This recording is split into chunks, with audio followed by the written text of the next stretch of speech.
Maths की अगर बात करूं तो मैथ्स में सब कुछ वही है जो पहले से आप लोगों को पढ़ाया गया है। हर एक टीचर ने आपको पढ़ाया होगा, हर एक एग्जाम के लिए आप लोगों ने सेम पढ़ा होता है। यहां पर मैथ्स में केवल दो क्वेश्चन है जो बच्चा कम पढ़ता है और एग्जाम में वो पूछे गए थे। तो मैं पहले ही बता दूं, वैसे तो रेलवे में आप लोगों ने पढ़ा है, स्टैट से क्वेश्चन आया था। क्या क्वेश्चन आया था एग्जैक्टली वो भी बताऊंगा। मैथ्स से मुझे बहुत सारे क्वेश्चन याद है, मैं आपको सारे के सारे चैप्टर वाइज एक एक क्वेश्चन बताने वाला हूं। स्टैट्स से क्वेश्चन था, स्टैट्स से क्वेश्चन डेविएशन से रिलेटेड।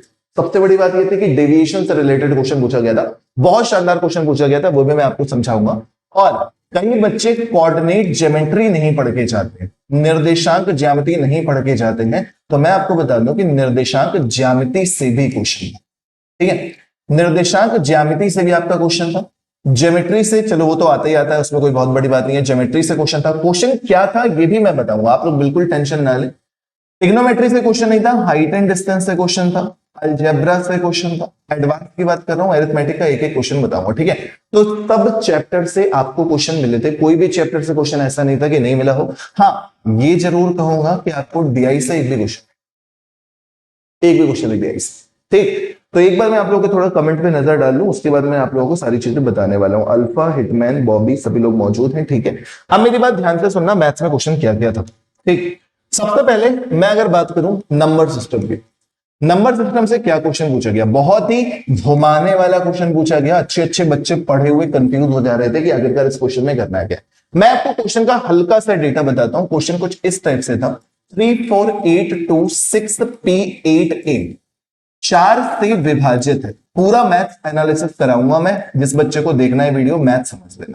विभाजित है, ठीक है। और आपसे पूछा गया था पी का अधिकतम मान बताएं, पी का अधिकतम मान बताएं, ये क्वेश्चन आपसे पूछा गया था। अब सोचो, ऑप्शन में दिया है मान लो 4, 5, 7, 9, कुछ इस टाइप के आपके 4 ऑप्शन दिए हुए, ठीक है। ये क्वेश्चन पूछा गया नंबर सिस्टम में डिविजिबिलिटी रूल से कि आखिरकार इसका आंसर क्या है। तो बच्चे बड़ा कंफ्यूज, क्योंकि बच्चों को सभी को पता है कि 4 से विभाजित के लिए लास्ट के 2 डिजिट देखने हैं, और जब लास्ट के 2 डिजिट देखने वो तो पहले से 88 दे रखे हैं, करोगे क्या करोगे। तो 88 दे रखा है, पी का अधिकतम संभव मान आपसे पूछा गया है केवल कंफ्यूज करने के लिए। तो पी का कुछ भी मान रखो, संख्या विभाजित होती है, आपने रख दिया 9, यही आपका आंसर हो गया और कुछ नहीं है, ठीक है। तो डिविजिबिलिटी से रिलेटेड नंबर सिस्टम से ये क्वेश्चन आपका पूछा गया था, वो मैंने आपको बता दिया। उसके बाद दूसरा क्वेश्चन मान लो आपका जो आया था, बहुत सारे चैप्टर, तो चैप्टर वाइज में हर एक चीजें बता रहा हूं। दूसरा चैप्टर जो था आपका एलसीएम एंड एचसीएफ से एक क्वेश्चन था, वो क्या था, वो एग्जैक्टली क्वेश्चन कुछ इस टाइप से था कि आपकी जो संख्याएं हैं वो मान लीजिए 7:8:9 है। एग्जैक्टली मुझे रेशियो याद नहीं है, लेकिन ये दिया गया था कि 3 संख्याओं का अनुपात इतना है, 3 संख्याओं का अनुपात इतना है, उनका एलसीएम जो है वो 672 है। मैं एक रफली क्वेश्चन ले रहा हूं, एग्जैक्टली डेटा इसका नहीं है, एग्जैक्टली डेटा नहीं, क्वेश्चन का टाइप बता रहा हूं। 3 संख्याएं हैं जो कि मान लीजिए 7:8:9 में है, उन तीनों संख्याओं का लघुत्तम समापवर्तक आपको क्वेश्चन में दिया हुआ था और आपसे एग्जाम में इनका एचसीएफ पूछा गया था। जब ऐसा क्वेश्चन आपके सामने आ जाए, इन क्वेश्चन में ज्यादा दिमाग मत लगाया करो, सीधे सीधे इन क्वेश्चन को ऑप्शन से घेर। 4 ऑप्शन दिए होंगे एचसीएफ, उन चारों से ये एलसीएम विभाजित होना चाहिए। अगर विभाजित हो रहा है वही आंसर हो जाए, ठीक है। ध्यान रखिए, कुछ नहीं करना। मैंने ये एग्जैक्टली डेटा नहीं लिया, मैं फिर से बता रहा हूं, ये मैंने एक रफली डेटा लिया है कि 3 संख्याओं का अनुपात दे रखा है, तीनों का एलसीएम दे रखा है, उनका एचसीएफ आपसे पूछा जा रहा था, ये क्वेश्चन आपका पूछा गया था। तो ऐसा क्वेश्चन अगर आपकी शिफ्ट में आ जाता है तो आप इस क्वेश्चन को सिर्फ और सिर्फ ऑप्शन से करिएगा, ठीक। ये हो गया। उसके बाद परसेंटेज का क्वेश्चन एग्जैक्टली याद नहीं है, परसेंटेज का भी एक क्वेश्चन आया था। प्रॉफिट लॉस एंड डिस्काउंट में आ जाओ, 3 क्वेश्चन मुझे याद है इसके, profit loss and discount, 3 question मुझे अच्छे से याद। बच्चों ने कहा था कि सर पेपर कैलकुलेटिव आ रहा है, मैं बताऊं कैलकुलेटिव क्यों आ रहा है। अगर मैं इससे पहले क्वेश्चन की बात करूं तो जब मैंने स्क्रीन पे पहला ही क्वेश्चन ओपन किया, देखो इसमें रैंडम क्वेश्चन आता है, ऐसा नहीं होता कि मैथ्स के सेक्शन अलग है, रीजनिंग का सेक्शन अलग है, जीएस का सेक्शन अलग है। जब आप क्वेश्चन करते हो तो कभी मैथ्स का, कभी जीएस का, कभी ऐसा क्वेश्चन रैंडम मिलता है। तो अगर मैं मैथ्स के क्वेश्चन की बात करूं तो पहला ही क्वेश्चन कुछ इस टाइप से था, 28%, 27%, 13%, एग्जैक्टली डेटा नहीं लेकिन कुछ इसी टाइप का था, वैल्यू टफ दे रखी थी, ऐसी दे रखी थी। 28, 27, 13% की जगह एक सिंगल डिस्काउंट दें। सिंगल डिस्काउंट कितने परसेंट का होगा, कुछ इस टाइप का क्वेश्चन पूछा गया था। 3 डिस्काउंट, जैसे कि हमेशा क्वेश्चन पूछा जाता है चाहे जीडी का एग्जाम हो चाहे जो भी एग्जाम हो, कि 3 सक्सेसिव डिस्काउंट की जगह पे अगर एक सिंगल डिस्काउंट देंगे तो कितने परसेंट का होगा। तो ऐसी वैल्यू थी जिसमें आपको कैलकुलेशन करने में थोड़ा सा टाइम लगेगा, 100 मान के मत करना और ज्यादा टाइम लगेगा। उससे अच्छा ये है नेट चेंज से कर लेना, ये दोनों का नेट चेंज निकाल के तीसरे वाले का नेट चेंज निकाल दो, आंसर आ जाएगा बस। ठीक, दूसरा क्वेश्चन कुछ इस टाइप सा था, किसी वस्तु का अंकित मूल्य 40% या 60% बढ़ाया जाता है, बढ़ाकर अंकित करते हैं उसे 50% छूट के साथ, 50% छूट के साथ, यहां पे बड़ी सी वैल्यू थी, छोटी नहीं थी, कुछ इस टाइप से मान लो वैल्यू, मैं ये एग्जैक्टली नहीं, ये रफली वैल्यू है, छूट के साथ में बेचा जाता है, सीपी ज्ञात करने थे, ये क्वेश्चन पूछा गया था। तो सिंपल सा क्वेश्चन है, 50% छूट के बाद अगर इतने में बेचोगे तो अंकित मूल्य पता चल जाएगा, 100% होगा, 100% जो होगा वो 160% की वैल्यू होगी, 100% निकालना है तो आराम से इस क्वेश्चन को कर सकते थे। ये दो क्वेश्चन थोड़े से कैलकुलेटिव आए थे। तीसरा क्वेश्चन आसान सा आया था, वो क्वेश्चन सिंपल सा इतना था, किसी वस्तु को मान लो 17,300, इस टाइप की बड़ी सी वैल्यू दे रखी थी, 17,300 रुपए में बेचने पर 30% का लाभ होता है, कुछ इस टाइप का क्वेश्चन लाभ होता है, लाभ ज्ञात करें, लाभ की वैल्यू ज्ञात करें रुपयों में, ये क्वेश्चन था। ठीक है, एसआई और सीआई को मिला के टोटल 2 से 3 क्वेश्चन थे, 2 क्वेश्चन मुझे अच्छे से याद है, एसआई और सीआई को मिलाकर 2 से 3 क्वेश्चन थे, 3 क्वेश्चन थे, 2 से 3 मुझे 2 मुझे याद है। पहला जो एसआई से था वो क्वेश्चन सिंपल सा इतना दे रखा था, आपको प्रिंसिपल गिवन था, ठीक है, रेट ऑफ इंटरेस्ट भी मुझे याद है 3% था, 3% per annum rate of interest था, टाइम जो था वो 3 साल था, और आपसे पूछा गया था सिंपल सा अमाउंट कितना होगा, यानी कि मिश्र धन कितना होगा। 3 साल में 3% की दर से 9%, 9% ब्याज निकाल के ऐड कर देना था, अमाउंट पता चल जाएगा। ये इस टाइप का क्वेश्चन एक पूछा गया था।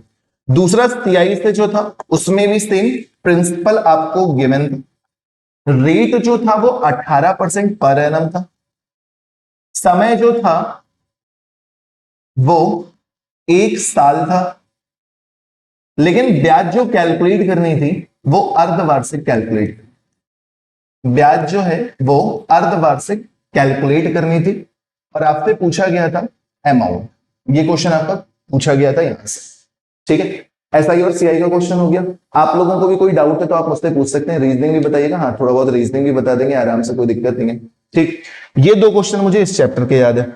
फिर एज का एक क्वेश्चन था, बहुत आसान सा, एज का क्वेश्चन मिला था, पार्टनरशिप से क्वेश्चन नहीं मिला था, एज का बहुत आसान सा क्वेश्चन है था, आराम से हो जाएगा सभी में, कोई दिक्कत नहीं आएगी, एज का क्वेश्चन था। ठीक है, एवरेज से 2 क्वेश्चन याद है मुझे, एवरेज एक क्वेश्चन ये था, मान लो 40 संख्याओं का औसत, 40 संख्याओं का औसत, शॉर्ट में बता रहा हूं, 40 संख्याओं का औसत मान लो 20, कुछ इस टाइप का क्वेश्चन था।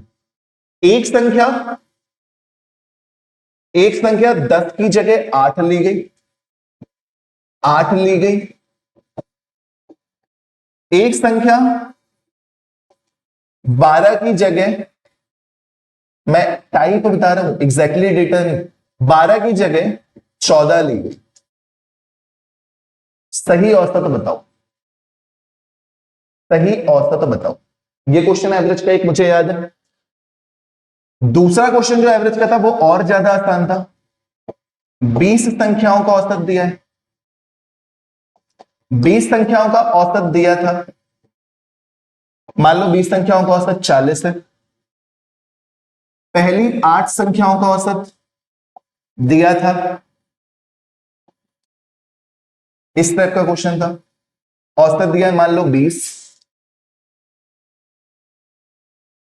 अगली 6 संख्याओं का औसत दिया है मान लो 50, बची हुई संख्याओं का औसत ज्ञात करना है। ये क्वेश्चन आपका पूछा गया था, ठीक है, इतना आसान था। ये क्वेश्चन आपका इस चैप्टर से 2 क्वेश्चन मुझे याद है, मैंने दोनों क्वेश्चन आपको बता दिए। उसके बाद आ जाओ किसमें, टाइम एंड वर्क में। बहुत आसान सा क्वेश्चन पूछे गए थे। पहला क्वेश्चन ये था, ए किसी काम को 24 दिनों में करता है, बी उसी काम को 28 दिनों में करता है। बी से प्रारंभ करके एकांतर दिनों में कार्य होगा तो काम कितने दिनों में खत्म होगा। ये सिंपल सा क्वेश्चन पूछा गया, अल्टरनेट वाला जिसे कहा जाता है। दूसरा क्वेश्चन आपका पाइप एंड सिस्टम से पूछा गया था। पाइप ए किसी टंकी को मान लो 12 घंटे में भरती है, पाइप बी उसी टंकी को मान लीजिए 16 घंटे में खाली करता है। दोनों पाइप एक साथ खोले जाएंगे, टंकी कितनी देर में भरेगी, ये क्वेश्चन आपसे पूछा गया। ठीक, इतना आसान सा क्वेश्चन यहां से भी टाइम एंड वर्क से। उसके बाद टाइम एंड डिस्टेंस में आ जाओ। टाइम एंड डिस्टेंस में आ जाओ। पहला क्वेश्चन जो था वो एवरेज स्पीड का था, औसत चाल। औसत चाल से क्वेश्चन था। वो क्वेश्चन क्या था, कुछ इस टाइप से था। एग्जाम्पल ले रहा हूं, वैल्यू बड़ी आई थी लेकिन सबकी सब कट रही थी। एग्जाम्पल ले रहा हूं, 120 किलोमीटर 40 की स्पीड से, नेक्स्ट 168 किलोमीटर 24 की स्पीड से, नेक्स्ट 216 किलोमीटर 36 की स्पीड से। ये टाइप का क्वेश्चन था। एग्जैक्टली डेटा नहीं है लेकिन ऐसी वैल्यू तो जो कट रही थी, मैंने भी कटने वाले एग्जांपल लिया। कुछ बड़े बड़े नंबर थे, 384 किलोमीटर इतनी स्पीड से, 482 किलोमीटर इतनी स्पीड से, 504 किलोमीटर इतनी स्पीड से ट्रेवल करता है, उसकी औसत चाल बताओ। ये क्वेश्चन पूछा गया था। ठीक, टाइम एंड डिस्टेंस का ये वाला क्वेश्चन एग्जैक्टली। उसके बाद टाइम एंड डिस्टेंस में ही ट्रेन से रिलेटेड एक काफी अच्छा सा क्वेश्चन पूछा गया था, मजेदार क्वेश्चन था। मुझे काफी हद तक इसका डेटा याद है, एग्जैक्टली याद नहीं है लेकिन काफी हद तक याद है, इसको समझिएगा। क्वेश्चन कुछ इस टाइप से था बच्चे, ट्रेन ए 99 किलोमीटर पर आवर से चलती है, यह दिया था। विपरीत दिशा में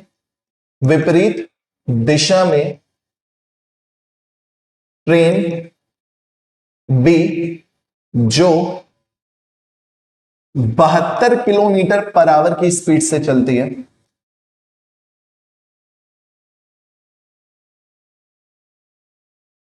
को कितने सेकंड में पार करती है। कुछ दिया था 46 सेकंड में पार करती है। कुछ इस टाइप का क्वेश्चन था। ट्रेन ए की लंबाई ट्रेन बी की लंबाई का 1.5 गुना है, 1.5 गुना है। कुछ इस टाइप का क्वेश्चन था, एग्जैक्ट लंबा क्वेश्चन था। फिर आगे दिया था ट्रेन बी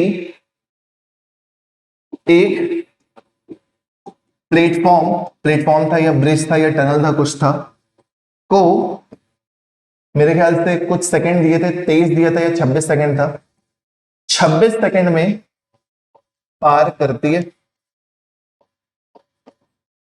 प्लेटफॉर्म की लंबाई बताओ। अच्छा सा क्वेश्चन, प्लेटफॉर्म की लंबाई बताओ। कुछ इस टाइप का डेटा दिया गया था। अच्छा सा क्वेश्चन था। बोट एंड स्ट्रीम से कोई क्वेश्चन नहीं मिला, ट्रेन से ये वाला क्वेश्चन काफी शानदार मिला। क्या करना था इसमें, मेंसुरेशन के 2 क्वेश्चन थे जो मुझे याद है, 1-2 इधर उधर हो तो एग्जैक्टली नहीं पता, जो मुझे याद है। क्वेश्चन था हेमीस्फीयर का, आसान सा था, केवल वॉल्यूम निकालना था। इसको भी फॉर्मूला याद है, वो निकाल सकता है। अच्छी बात यह थी कि शायद ऑप्शन को थे पाई के साथ दे रखे थे, तो पाई की वैल्यू भी नहीं रखनी थी। दूसरा क्वेश्चन का मुझे डेटा याद है, क्यूब का सरफेस एरिया दे रखा था 216, क्यूब का वॉल्यूम पूछा गया था। ठीक है, ये क्वेश्चन आपसे पूछा गया था, बड़ा आसान सा, 216 ही आंसर आएगा। ठीक, उसके बाद ट्रिग्नोमेट्री से एक भी क्वेश्चन नहीं था, मैंने पहले ही बता दिया। ट्रिग्नोमेट्री त्रिकोणमिति से एक भी क्वेश्चन नहीं था।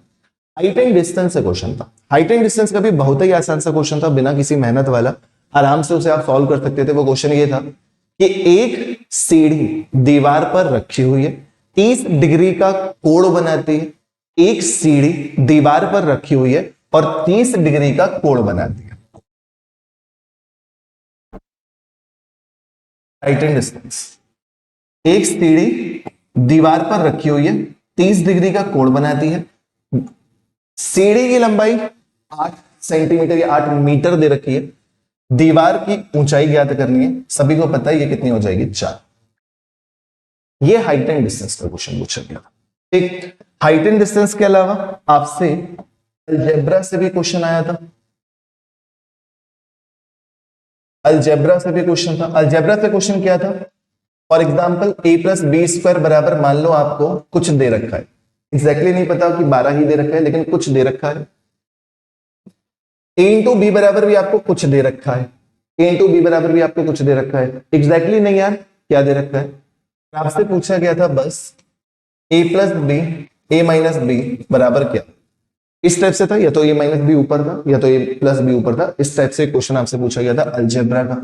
ये क्वेश्चन मुझे याद था, वो बता दिया। एक ही दो क्वेश्चन थे, बहुत ज्यादा नहीं थे, ठीक है। ज्योमेट्री से क्या क्वेश्चन था? ज्योमेट्री से क्वाड्रिलेटरल दे रखा है आपको, एक चतुर्भुज दे रखा है आपको, क्वाड्रिलेटरल ABCD, ठीक है। ये वाला कोण आपको दे रखा था करीबन 54 डिग्री, ये वाला कोण दे रखा था आपको करीबन 52 डिग्री।